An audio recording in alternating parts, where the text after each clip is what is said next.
The sun beat down on the endless, golden plains, making the air shimmer. Sarah, a cowgirl as tough as the leather of her saddle, squinted ahead. Her trusty horse, Dusty, a mare with a coat the color of twilight, trotted steadily beneath her. They had been riding for what felt like forever, dust swirling around Dusty's hooves like tiny, golden clouds. Sarah was on a mission, though she wasn't quite sure what it was. She only knew she was drawn to a place whispered about in hushed tones by the few people left in the vast Wild West. Finally, on the horizon, the faint outlines of buildings appeared. It was Redemption, a ghost town that had been abandoned for decades. No one lived there, not anymore. The wind carried only the sound of its own lonely sigh through the empty streets. As they drew closer, the buildings looked like forgotten teeth in an old, dusty jaw. Broken windows stared out like empty eyes, and doors hung askew, as if ready to fall off their hinges. A shiver, not from the heat, ran down Sarah's spine. This place felt different. It felt like a secret waiting to be told. Sarah guided Dusty down the main street of Redemption. Her boots crunched on dry tumbleweeds and loose gravel, the only sounds breaking the silence. She scanned the empty storefronts, imagining what life was once like here. A worn sign for a general store swung gently in the breeze, creaking a lonely tune. The saloon doors, half broken, rattled softly. Every building seemed to hold its breath, waiting. Then, a sound, faint at first, drifted on the hot wind. Sarah froze, her hand instinctively going to Dusty's mane. It was a melody, soft and sweet, like a lullaby sung long ago. Her heart gave a sudden, hard thump against her ribs. She knew that song. Every note, every gentle rise and fall, was etched into her memory. It was the special song, the secret song, that only her sister, Emily, used to sing. Emily, who had vanished years ago, leaving Sarah with a hollow ache that never truly went away. How could that song be here, in this forgotten town, sung by no one she could see? Sarah's eyes darted around, searching the vacant windows and doorways, a mix of fear and desperate hope blooming in her chest. The song, faint yet clear, played a trick on Sarah's mind, pulling her back through time. She closed her eyes for a moment, and suddenly, she wasn't in the dusty streets of Redemption anymore. Instead, she was standing by the old oak tree on their family ranch, the sun warm on her face, just like it was that terrible day. Emily, with her bright, laughing eyes and hair the color of spun gold, had been there just moments before. They had been playing hide and seek among the tall grasses. Sarah remembered counting to 50, her voice echoing in the quiet afternoon. When she opened her eyes, ready to find her sister, Emily was gone. Not a trace, not a single footprint in the soft earth. Their parents had searched for weeks, then months, but Emily had simply vanished, like a wisp of smoke in the wind. Sarah's heart had shattered that day, leaving a hole that even years of brave riding and tough living couldn't fill. The memory still hurt, a sharp, cold ache in her chest. Now, hearing that song, the one Emily made up, here in this forgotten town, felt like a cruel joke or a desperate sign. Shaking off the sad memories, Sarah focused on the present. The melody, though still soft, seemed to pull her forward. It was like an invisible thread, tugging gently at her heart. She dismounted Dusty, tying the reins to a broken hitching post outside what used to be a general store. "Stay here, girl," she whispered, patting Dusty's neck. "Something feels strange." Sarah walked slowly, her eyes scanning the dusty street. The song grew a tiny bit stronger, leading her past the old bank with its heavy, rusted vault door, and then past the dark, gaping windows of the blacksmith's shop. The sound seemed to be coming from the end of the street, where the biggest building stood, leaning tiredly to one side. Its wooden sign, barely readable, said, "The Golden Nugget Saloon." The saloon doors, which she had noticed rattling before, now hung wider open than they had been, as if someone had just pushed them. They creaked in a slow, rhythmic way, almost like a sigh. It felt like an invitation, a beckoning whisper from the empty building. The music was strongest here, a sweet, clear echo calling her name, or perhaps Emily's, from deep inside the shadows. Taking a deep breath, Sarah stepped towards the old saloon. With a final, creaking groan, the saloon doors swung open wider, revealing a shadowy room. Sarah stepped inside, her boots stirring up clouds of fine dust.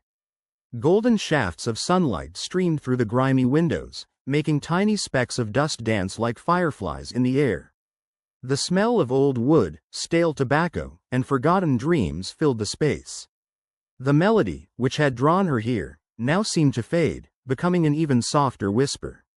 Her eyes slowly adjusted to the dim light.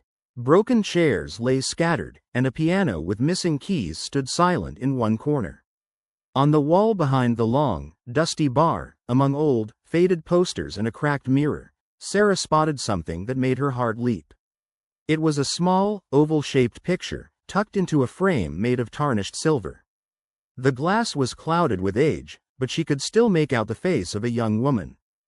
Her breath hitched. The woman in the picture had the same bright, wide eyes as Emily, the same gentle curve to her smile, and even the same way her hair fell around her shoulders. It was Emily, or almost Emily, but dressed in clothes from a very long time ago.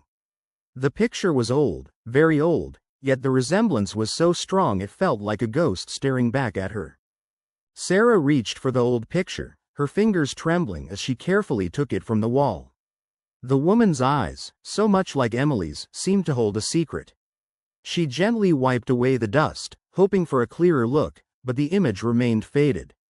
As she put the picture back, her fingers brushed against something loose near the bottom of the bar. It was a floorboard, slightly raised. Curiosity bubbling, Sarah knelt down and pried up the board. Hidden in the dark space beneath, wrapped in a piece of faded cloth, was a small, leather-bound book. It was old, its cover worn smooth from many hands. A diary. She carefully opened it, and the brittle pages crackled softly. The handwriting inside was delicate and neat, though some words were hard to read. The first page introduced the writer. "My name is Elara, and I live in Redemption." Sarah's eyes widened. Elara. The diary spoke of Elara's life in the bustling town, her dreams, and her biggest joy, singing. Elara loved to sing, the diary said, more than anything. She would sing to the sunrise, to the stars, and even to the quiet, empty streets when everyone else was asleep. Sarah felt a chill, realizing the song she had heard might have been Elara's, but it was still Emily's song, too. Sarah sat on a dusty, broken stool, the old diary open in her hands. Each page she turned, each word she read, felt like a whisper from the past. Elara wrote about her dreams of seeing the world, of finding beauty in small things, and of making up songs about everything she saw. She wrote about wishing she could fly, and about a secret place where she felt truly free. As Sarah read, a strange feeling grew in her chest. Elara's words, her thoughts, her very spirit, felt incredibly familiar. Emily had always been like that too. Emily had dreamed of grand adventures, even though they lived on a quiet ranch. She would spend hours making up songs about the birds and the wildflowers. Emily always said she wished she could fly, and she had a special spot by the creek where she would go to be alone and sing. The more Sarah read, the more the lines between Elara and Emily blurred. It was as if she was reading Emily's own secret thoughts, written down 100 years before. The same bright spirit, the same longing for something more, the same deep love for music. Could it be? Could this Elara, who lived so long ago, somehow be connected to her lost sister, Emily? The idea was wild, but in this strange, quiet town, anything felt possible. Sarah kept turning the brittle pages of Elara's diary, her heart thumping with each new discovery. She was no longer just reading an old book, she was searching for a piece of her own past, a clue to Emily's disappearance. The connections between Elara and Emily felt too strong to be just a coincidence. Then, buried in the middle of the diary, a specific entry caught her eye. Elara wrote about a special place, a secret cave just outside Redemption. "It is my singing place," Elara had penned in elegant script. "The rocks echo my songs, making them sound even more beautiful. When I am there, I feel safe, truly free from all worries. It is my own quiet world." A shiver ran down Sarah's spine. Emily had her own secret place, too. A quiet spot by the creek where she would sing her heart out, a place she called her thinking spot. The idea of a hidden cave, a place of peace and song, felt exactly like something Emily would have loved. Could this cave hold more than just echoes of Elara's voice? Could it hold a hint of Emily? Sarah closed the diary, her mind racing. She had to find that cave. It was the next piece of this wild, spooky puzzle. Clutching the diary, Sarah hurried out of the saloon, her heart now pounding with a mix of excitement and fear. She untied Dusty, and together they galloped out of Redemption, following the dusty trail that led away from town. Elara's diary didn't give exact directions, but it spoke of a place where the Twin Peaks met, and a hidden path wound through ancient juniper trees. Sarah rode with a fierce determination, her eyes scanning the landscape.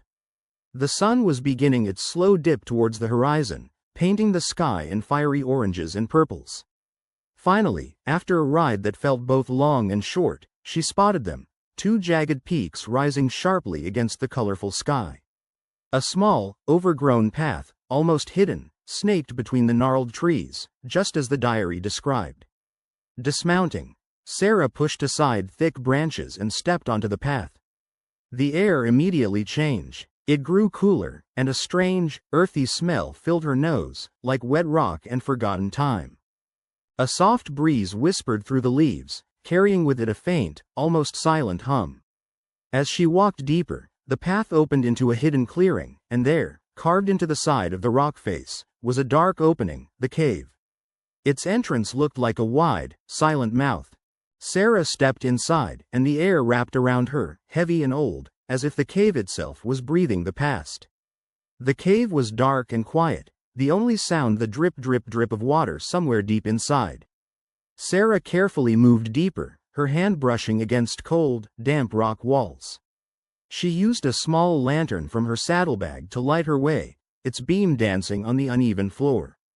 Strange shadows seemed to twist and turn around her, making the cave feel alive, like a giant, sleeping creature. The air grew heavier, and the scent of damp earth was stronger here. She reached a wide, open chamber, the deepest part of the cave. The lantern light showed ancient carvings on the walls, symbols she didn't understand, but that felt old and powerful. In the very center of the chamber, on a flat, smooth rock, something glinted. Sarah hurried over, her heart pounding. It was a locket, small and silver, lying there as if carefully placed. Her breath caught in her throat. It was exactly like the locket Emily had always worn, a gift from their grandmother, one Emily never took off. But this one was old, much older than Emily's, and when Sarah reached out and touched it, a surprising warmth spread through her fingers.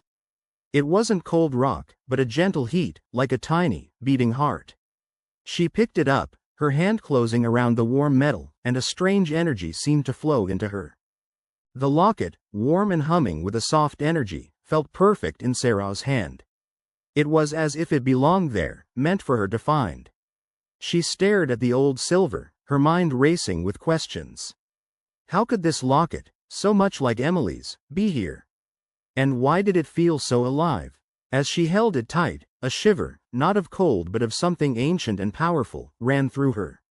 The air in the cave seemed to thicken, and the silence deepened, becoming absolute. Then, a sound, clear as a bell, broke through the stillness. It wasn't the faint song from the town, but a voice, sweet and gentle, yet strong enough to fill the entire chamber. "I'm here, Sarah," the voice whispered, as if right beside her ear. Sarah gasped, her eyes wide. It was Emily's voice, unmistakably Emily's. Not singing, but speaking, soft and full of love. In the echoes, the words seemed to swirl around her, bouncing off the ancient cave walls, filling her with a warmth that matched the locket. It was a message, a secret finally shared after so many long, silent years. Emily was here, not in body, but in spirit, in the very heart of this mysterious place. The warmth of the locket spread through Sarah's hand, and Emily's whispered words, "I'm here, Sarah," in the echoes, filled her mind. A wave of understanding washed over her, a feeling stronger than any logic. Emily wasn't physically here, not in the flesh, running around this cave or hiding behind a rock. That part of her was truly gone.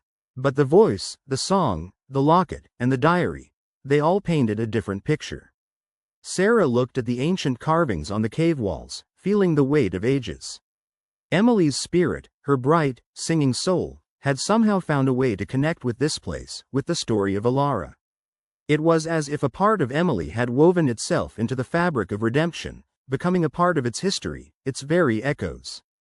The strong likeness in the old photograph, the shared love for singing and adventure, the secret places. It wasn't just a coincidence. Elara's life, filled with dreams and music, was like a reflection of Emily's. And now, Emily's voice, speaking from the very heart of this ancient cave, confirmed it. Emily was not lost, not entirely. She was tied to this town, to Elara's story, living on in a way Sarah couldn't fully explain, but deeply felt. Sarah clutched the warm locket, its soft glow seeming to light up the dark cave around her. Emily's whispered words, "I'm here, Sarah," in the echoes, still rang in her ears, not as a spooky ghost story, but as a comforting truth. She understood now. Emily hadn't just disappeared, she had, in some beautiful and mysterious way, found a new home. It was like a river flowing into a bigger sea. Elara, the girl from the diary, with her love for singing and her adventurous heart, had lived in redemption many, many years ago. Her spirit, her joy, her songs, had filled this town. And then, somehow, Emily's own bright spirit, so much like Elara's, had joined it. It wasn't that Emily became Elara, but rather that their kindred spirits had merged, creating a lasting presence in the town. Emily lived on, not as a person walking around, but through the stories, the memories, and the sweet, lingering melodies in redemption. She was in the dust motes dancing in the saloon sunlight, in the creaking doors, and especially in the echoes of this secret cave. She had found a way to be free, just as she always dreamed, becoming a part of the very soul of this forgotten place, like Elara before her. The heavy burden Sarah had carried for so many years, the sharp ache of loss, began to lift. It was replaced by a gentle, calming peace. She closed her eyes, still holding the warm locket, and took a deep, shaky breath. The fear was gone. The desperation was gone. Only a profound sense of understanding remained. Emily wasn't lost. She wasn't simply gone forever. She had found a way to become something more, something timeless. Like the ancient stories carved into the cave walls, like the wind that carried the echoes of songs, Emily had woven herself into the very fabric of redemption. Her spirit now danced with Elara's, a part of the town's quiet, enduring history. Sarah opened her eyes, looking around the cave with new vision. It wasn't just cold rock and shadows anymore. It was a place of memory, of connection, a living monument to kindred spirits. Her sister was here, not in a way that could hug her back or laugh with her, but in a way that felt just as real, just as loving. Emily had found her freedom, and in doing so, had found a way to always be present, a secret song in the heart of this special, spooky town. Sarah felt a smile, soft and true, touch her lips. With the warm locket still in her hand, Sarah stepped out of the cave, leaving the ancient whispers behind. The sun was setting, painting the sky with streaks of orange and purple, making the twin peaks glow. Dusty neighed softly, as if asking if all was well. Sarah gave her a gentle pat. "All is well, girl," she murmured, a soft smile on her face. She mounted Dusty, turning her back on redemption. The town no longer felt spooky or sad. It felt alive, full of stories, and, most importantly, full of Emily. Sarah rode away, not with the heavy heart she had carried for so many years, but with a lightness she hadn't felt since Emily disappeared. The wind picked up, rustling through the dry grasses, and Sarah imagined it was Emily's laughter, a gentle tune carried on the breeze. She knew now that Emily wasn't gone. Her spirit was free, dancing across the plains, singing in the echoes of ghost towns, and forever a part of the world Sarah rode through. Emily was with her, not as a memory that brought tears, but as a comforting presence, a secret song always playing in her heart. Sarah rode on, into the vast, open country, a cowgirl with a new kind of peace.